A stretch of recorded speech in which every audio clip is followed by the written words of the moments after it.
Man, what's going on, everybody? It's your boy B, And it's your boy Fisher Go Getter. and we are actually here with the owner and founder of the HolieMood app, Mr. Jesse Awuah, man. Sir. Clap it up, man. Clap it up for everybody.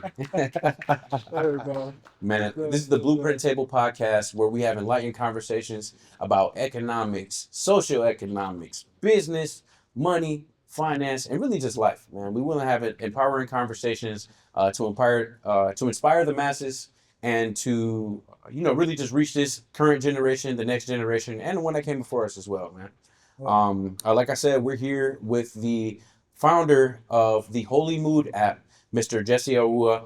And I honestly, I want to ask you first, Jesse. Since you're here, you're representing your app. You get what I mean? What is the HolieMood app, and what inspired you to come here to the Blueprint Table today? Yeah. Well, I've been watching, and y'all are killing it. Honestly, like y'all doing good. Y'all doing y'all thing today. So like, I'm super excited to be here. And Holy Moon is mostly like a Christian app, like based on faith, and it's based like you can get emotion, like based on your emotion, you can get a Bible verse or any life situation, you can get a Bible verse for that, Mm-hmm. and for me, like you can really dive deep in this app, where there's context, historical context on that verse. You could also get biblical AI questions answered for you. So if you have questions to the AI, you can ask AI questions about this Bible verse, and like, Mm-hmm. yeah, I feel like you can really dive deep in this app and really like be able to relate your emotions and your daily struggles to the Bible. Man, that's beautiful. Yeah, it That's is beautiful. beautiful. It is definitely beautiful, man. Yeah. So, as somebody who actually uses ChatGPT to dissect verses myself, Yeah. right? I really want to know, how did this come about for you? Where did you get the idea from? Yeah. What made you want to start HolieMood? Yeah, that's a great question actually. So I originally I actually got injured last year, and I had a knee injury and I had to get surgery, and there's a lot of roller coasters of emotions that you go through when you're recovering from injuries. Mm-hmm. Mm. And for me, one of my friends like got me a Bible verse jar. There's like a jar of Bible verses in there, and based on my emotions, and I would pick it out, every day, kind of see how I'm feeling based on that. And I felt like it was helpful, but I didn't get enough out of it. I felt like I didn't have context of where this Bible, who the audience was for that verse, and how I could apply that verse to my life. Mm-hmm. So that was something that was a big reason why I wanted to create Holy Mood. Was like I wanted to be able to do that for myself and be able to like ask more questions, because I would go to ChatGPT and ask questions about this verse. Oh, how can I apply this to my life?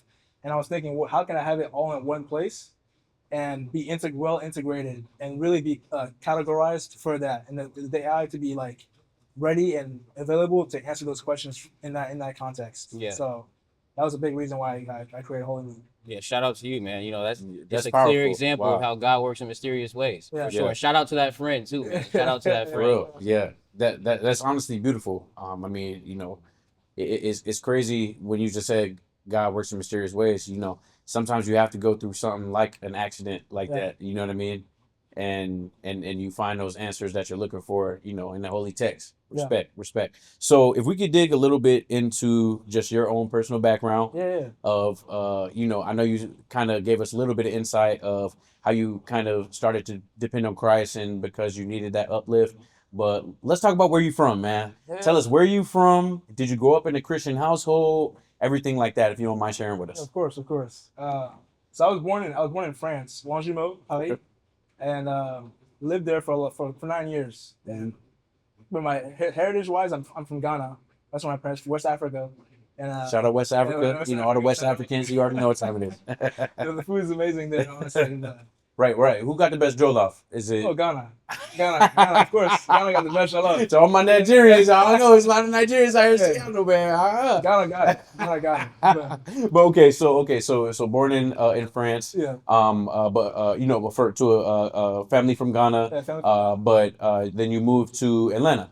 Yeah, I moved to Atlanta. Okay, so you rep the A. Yeah. Hey. Okay, respect. ATL. So what was it like growing up in Atlanta? Because that's the Bible Belt right there. You know what I'm saying? That's heavy church culture. What was it like? Were you growing up in a strong Christian family? Like, tell us some of that upbringing that you had. Yeah, I think for me, like, especially in an African household, like Christianity is like very big. Mhm. So like, it's the main portion of my life was just going to church on Sundays, praying long prayers at nights with my family. Mhm. So like, that was a big part of my life for sure. But I think it's definitely a culture shock difference with moving to Atlanta, moving to Georgia. It's a different culture from France, right? I think that it's a Bible Belt, so there's a huge presence of Christianity there, right? Yeah. And you see that everybody's kind of Christian in Georgia, so Yeah. a lot of people are.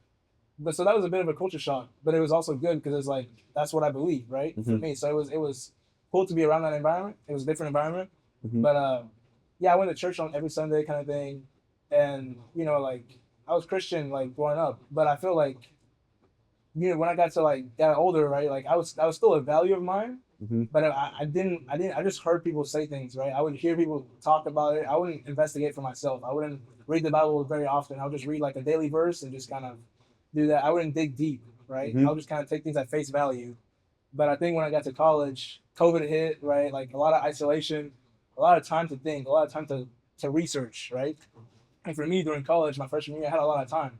You're just isolated, you're by yourself, and I was like, let me look into Jesus, let me look into God, let me see if this is something that's actually for me, right? And not just something that I grew up like believing, right? Yep. Right. And I would read the Bible, so I read Matthew, Mark, Luke, and John, and I kept seeing Ask Cliff. He was on TikTok, very famous. It was like, oh, you should read this, and I read it. And so let me cut in right there. Yeah. So Matthew, Mark, Luke, and John. Yeah.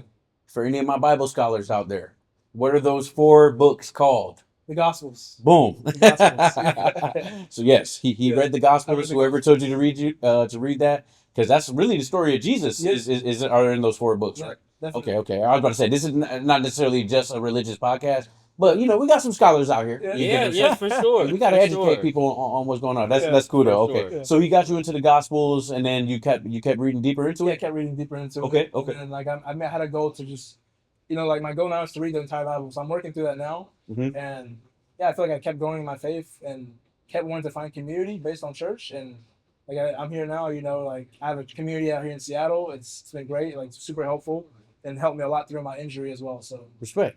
You want to shout out your church on here? Is that all right? Can we shout out the church? One church. All right, shout out one church in Seattle. One church in Shout out one Seattle. church. Well, that's beautiful. So can we get into a little bit of the technical side then? So now we have the religious side. HolieMood, just for all the viewers who didn't catch it, right? It's a Bible-based Christian app where basically people can log on to this app, and however they're feeling that day, they can get a verse of the day every single day, as well as just get a little bit of a deeper study into the Bible that's supported by AI and a couple of the other different, let's say, different categories that you got within the app, correct? Yeah. So on the technical side, what got you into development?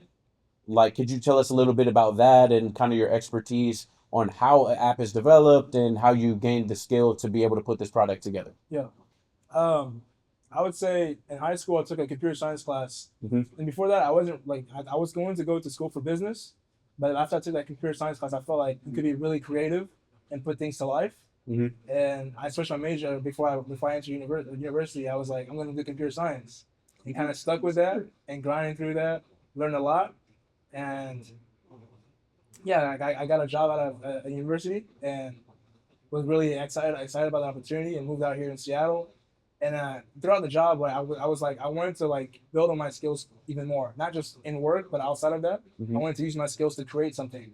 So that was like the main drive for HolieMood, honestly, was just to create something. And then it came up was like, oh, like I can bring faith into this as well. I can combine both these passions or like really core features of my life, right, into life. So I think like developing, most of my background was like websites, like full stack development, like web applications like HTML, CSS, JavaScript, Python, all those things. But mobile app development wasn't something I was super familiar with. Okay. But I had done some work in that. But I feel like my background was able to help me like tackle that on. And yeah, I feel like it was my background in university helped for sure. But I definitely had to learn things outside of university to get that competency and get that work in. Of course. Yeah. It's funny because that was, and I don't want to overtalk because I want to bring an official go-getter into this conversation. One of our last podcasts that we did, we were talking about the benefit of college. Yeah. You know what I mean? And it's funny that he just said what he said. You know what I mean? He went to the university. He actually finished out, but being at the school, you know, what you really got from it more than just the knowledge itself was the stuff that you learned outside of the classroom. Yeah. It sounds like. Yeah, definitely. Yeah, yeah. Definitely. Yeah. And to on top of everything we just talked about, so you mentioned how you ended up going to taking external routes to learn your information and build your app. Yeah. Right. So for I'm somebody who just learned HTML, CSS, Yeah. and learned a bit of JavaScript. Right. Eventually going to build my own app. I would love to know, and for somebody else out there, what route did you take to learn without college Yeah. to the skills to build your app? Yeah, there's many resources on the internet, Mhm. so like you don't necessarily have to go to college to learn those things. I tell my friends all the time, like, go check out Odin Project. It's like a really great resource, open source resource where you can learn a lot about like HTML, JavaScript, CSS, and there's a lot of different websites you can learn from, like Scrimba. Yeah. And I feel like I also took like classes outside of university. So like my university like had partnerships with different nonprofits actually that would help students of like, like first generations or like immigrants or like minorities to get better experience or get more understanding of how to apply these projects. Yep. And not just working on assignments. So we actually did projects to get our hands on experience. And I felt like I learned the best that way. Yep. And also I just tried different things on my own time outside of the classroom, because in the classroom sense, it's a lot theoretical, a lot of like high level and not like in the weeds. So I think that's the main thing, is really like applying and doing some projects on the side is the best way to learn, in my opinion, to get your hands in there. That's some solid information. Solid information for me and anybody else who's listening, looking to build their own app. So on top of development, my next question will be, what are some ways that HolieMood differentiates from other Christian Bible apps on the App Store? Yeah, that's a really good question. I would say it's mostly based on the emotion factor. I think a lot of these emotions are tailor made for these people. So like if you're using on the app, like no other app really has this feature, in my opinion. Yeah. Where you can get a Bible verse exactly for your emotion. Yeah. Correct. And if you don't know, I agree. Yeah, there's also a feature where if you don't know how you feel, you can describe it to the AI and it can match an emotion for you. Yeah. So like, there's no app like that outside right now. So I feel like that's a huge differentiator. No, that's a very good point. And I've actually tried the app out myself, and I was surprised to see, not surprised to see, but I really liked what is the word I'm looking for? It was just great work, right? It was great work about the fact that you like the interface. I love the interface. Was it user friendly too? You didn't have to be explained how to use it. It was straight to the point, right? And it actually, that's what I was trying to say. It captured my mood, right? Yeah. The way it was able to capture the Bible verse connected to the mood. I clicked fear, right? I clicked the fear, and it brought me back a specific Philippians verse. I can't remember it off the top of my head, but the way that it worked is very easy to use. Yeah. So great stuff. Great Appreciate stuff. That was a good point. Brandon, you got anything else? Man, that's dope. That's dope. Yeah, a few more. So, man, it's really amazing to be able to like sit and speak with you like about your background and your faith. And it's so funny because I feel like technical vocations and religion usually don't coexist easily. Yeah. So I want to ask, like, kind of what has your experience been working in tech, fintech, and being a technical professional, but also a religious man, right? Have you noticed that a lot of people in your field are less religious? Are they more religious? And kind of what has your experience kind of been while you're developing these different softwares and things like that? Yeah, I would say, from my experience and working in tech, like, I would say most people are not religious. I would say, and it's not really a topic that comes about too often. But I feel like because I built the app, it's actually been an avenue for me to talk about my religion and kind of be like, oh, I'm developing this thing on the side, and like here it is, and like some of my coworkers have actually downloaded the app, and it's pretty cool to see that, I guess. Wow, yeah. Because you're spreading the gospel, through technology to a space where normally people don't even talk about, or I would say politics and religion is something that's not talking. You never talk about anything, right? Yeah. Wow, that's beautiful. That's beautiful. It was a cool way to kind of add like similar, like we have similar passions about computer science and building mobile apps, and being able to bring that and then have that common ground, and then for them to expand on that and go and build from there. So it was pretty cool. It's That's cool to see beautiful. That's beautiful. So now you know that this is the blueprint table. So Yeah. now we got to talk about plans for the future, Yeah. right? So you just dropped this app. This app is on the Apple App Store, App Store, right? Google And Play. it's also on Google Play Store. So go ahead and get the HolieMood app Yeah. if you want this type of encouragement. Where do you see this app going in the next year? And then maybe if you could explain to us what your ultimate goals are for this app. That's a really good question. And even if you don't have them fleshed out, you know what I mean? I want you to even just let the words flow and develop it. Yeah. I think for the most part, I want to just continue to improve the app, continue to add more content, right? Like I need as much content as possible, but like there's a lot of Bible verses in the Bible, right? So Yes. so it's always more that I can add, right? Right. Put that in the comments if on my Bible scholars. Yeah. How many verses are in the Bible? Yeah, there's No, a lot of verses. So I can always add more verses. I can always add more emotions, always more topics, different things where like if someone's, dealing with loneliness in a new place, right? Moving to a new city and being lonely, there's a topic for that. Or there's a conflict in relationships, there's a topic for that. But I want to add a bit more things. Like there's a lot of different features I'm looking to add. It's a work in progress. It takes time, right? Like to develop and to like iterate on that. But there's plans, and I've gotten feedback from people to kind of give me some constructive criticism and for improvements on the app. So those are things I'm looking forward to. There's a lot of things that are in the background right now. Of course, I'm sure. I'm excited for it, and maybe I'll come back for that. Who knows? But for the follow up and for the next. For the next, yeah, for the next. Good. Okay. And it's so funny when we had these conversations here, because talking to different young professionals about their vocations, entrepreneurship is tough. Like you just said, you're doing it on the side because you have are you still working your 9 to 5? Yeah, still working 9 to 5. That's another topic that we cover all the time.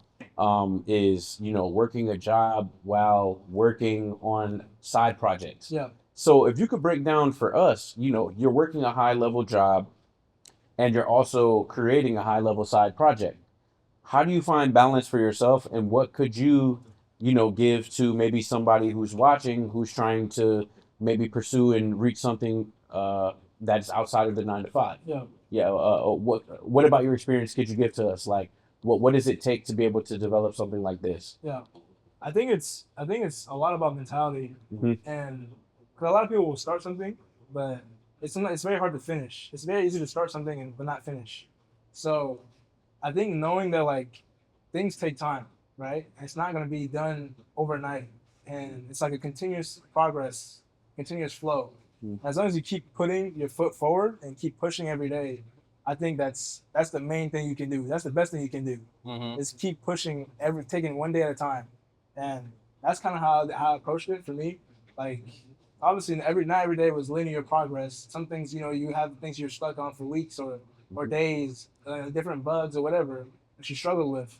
But I think that consistent grind and also finding balance, obviously, because like if you don't find balance, you can burn out very, very quickly, and it's not sustainable. You want something sustainable for yourself, especially if you have a job. Yep. And then like you're working on this, side project. Like you need to have some balance because there's a lot that because your job can get stressful too. It can get stressful, yeah. It's like time for sure. Of course. You have to find those times and those windows that work best for you. Yeah. Where you're comfortable and in that mindset is prepared to work. So as a Christian and for other Christians out there watching, what are some ways that you incorporate God into your daily routine when it's time to find that balance to help you with your entrepreneurship endeavors and just growing the whole business? I think a lot of ways it's to find trust in God. And I would say like in a lot of ways, like you can worry about the future. You can worry about, what's the outcome of this? What is my future going to look like? What is this project going to turn out to be? And I think it's very easy to kind of worry about what you can do. But I think in a lot of ways, like we can't control the outcomes, right? Right. Like we can put our best foot forward, and whatever the outcome is, that you have to be okay with that, right? Mm-hmm. And I think trusting God that He has a plan for my life, and that He has a goal, and He wants me to get to the best place more than I want to. Mm-hmm. And I think having that trust and not being anxious or worrying about the tomorrow is the biggest thing. I agree. That trust is very important. It removes that anxiety. Yeah. And so obviously you're combining Christian, you're talking about faith and AI, which Yeah. is kind of contradicting to most. A lot of people look at Yeah. AI and consider AI something very negative. So what are some ways that AI would help somebody with their faith? I think, in my opinion, like I think AI is not something that will replace religion, or like it's not something that's combative to religion. I agree. Yep. I feel like AI is a tool, right? Mm-hmm. But we can learn from it. It can make our life easier in terms of understanding things. Mm-hmm. And I feel like, let's say you're confused about something, or you have a question about what this meant, or what this verse means, or how you could apply this to your life, for example, AI can help you in that. Or it can give you context of, oh, who was this verse written to, or when was this written, or different things like that. Like you can ask historical context. You can do research with AI. Yeah. AI is very efficient in that way. I feel like it makes our life a lot easier. It's like an very advanced version of Google search in a way. Mm-hmm. So like, it can really like take down the time that it takes to find information or get understanding of things. So Yeah. I think it's just an add-on to the faith. I feel like it, because it can just make you get a better understanding much quicker. Yeah, I think so too, and I'm glad you said that because like I think it's an add-on, right? Yeah. And like anything, it could be used for the greater good, or it could be used for the worse, right? sure. So something like AI could be used to help people grow their faith with God, Yeah. right? And then some people who aren't using it properly, they could be using it and putting more faith into the AI Yeah. than putting more faith into God. So Yeah. I definitely like the fact that you touched up on those things. Definitely. Yeah. Yeah. Yeah, respect. So if you could send a message to whomever this app is for, you know what I mean? And I hate to put you on the spot because a lot of people don't like talking to the camera here. Yeah. But we're having a great conversation, but we always like to involve, any of our watchers and our viewers. Is there a message that you could bring, like, if you are the type of person that has blank, then this app is for you. Yeah. Is there a message that you can give out to the people so that they can download your app?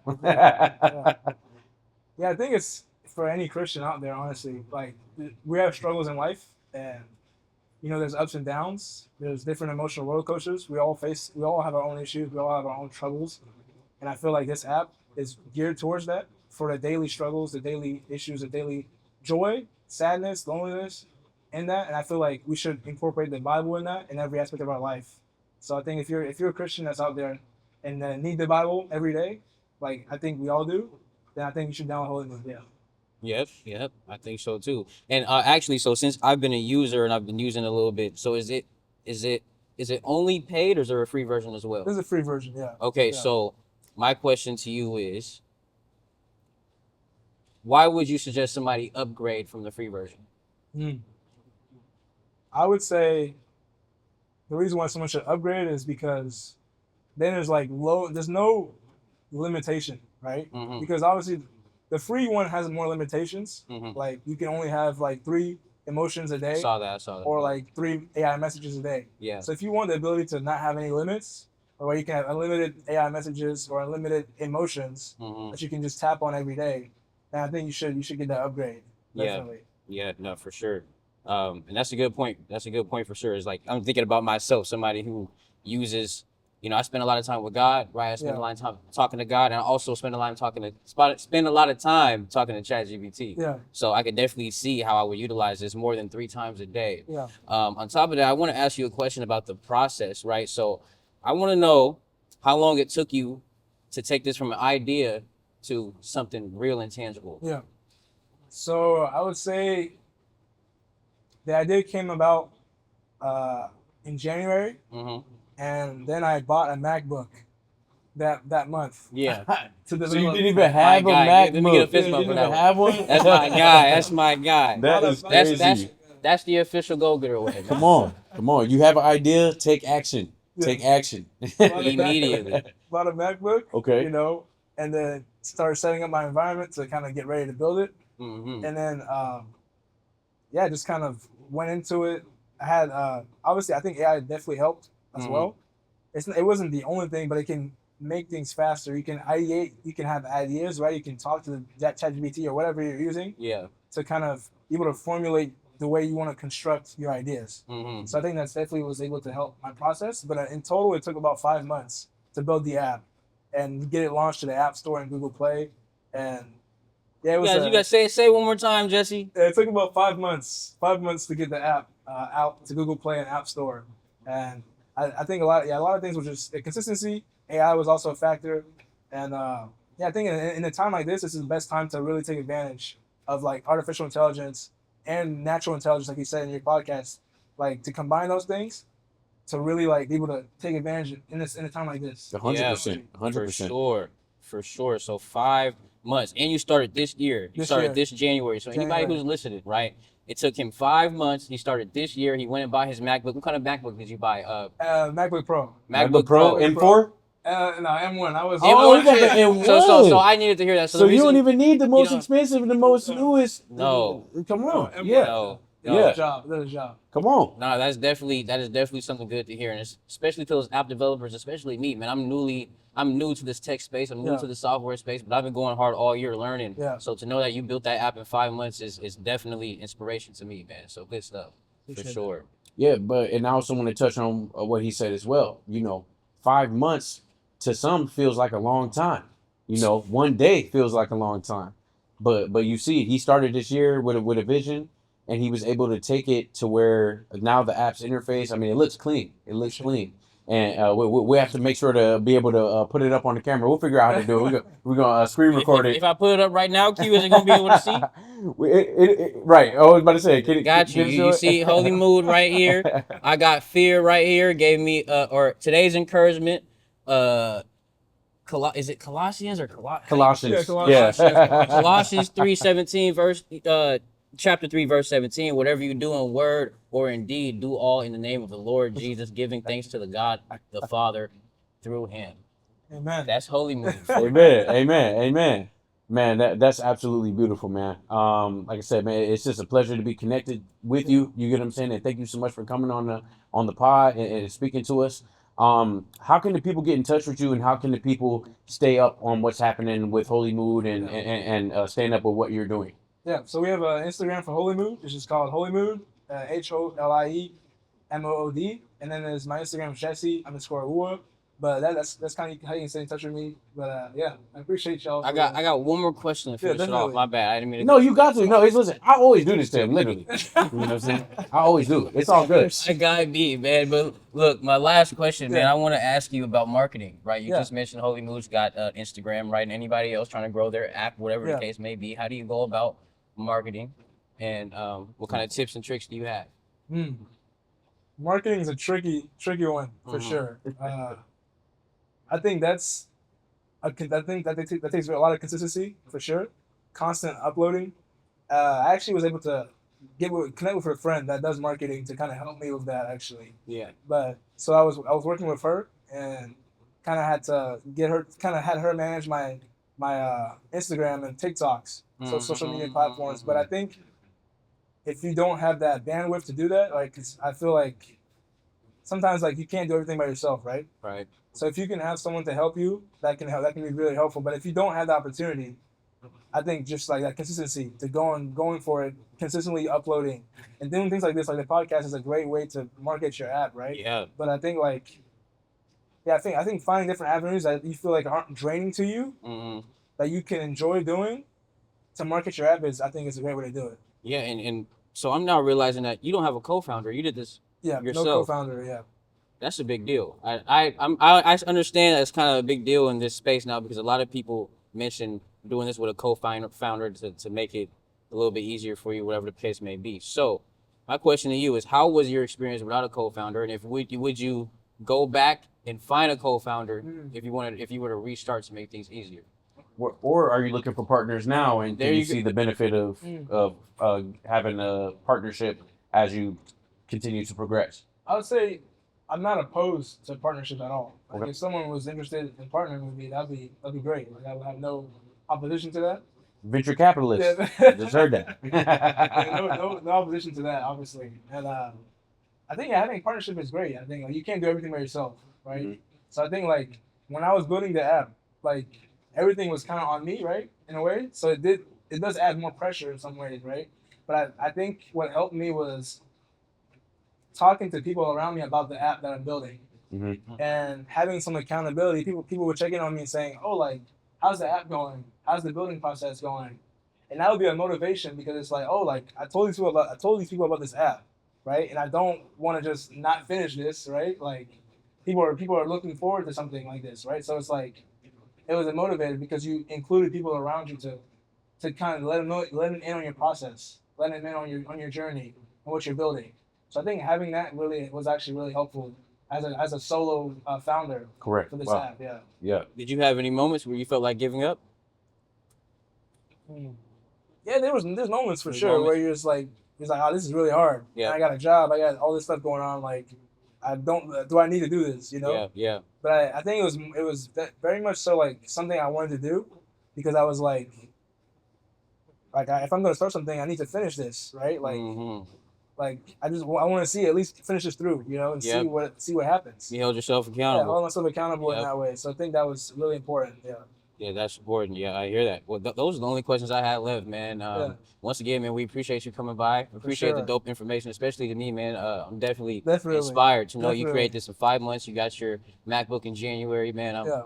definitely inspired how you're taking advantage of the times that we're in right now. Yeah. Once again, AI, right? AI plus NI equals enhanced intelligence. We can't say it enough, man. You guys better take advantage of these next 5 years, man. That's that. Brandon, you got anything you want to close it out with? Man, that's really it. I actually want to dap you up as well, man, and say thank you so much for your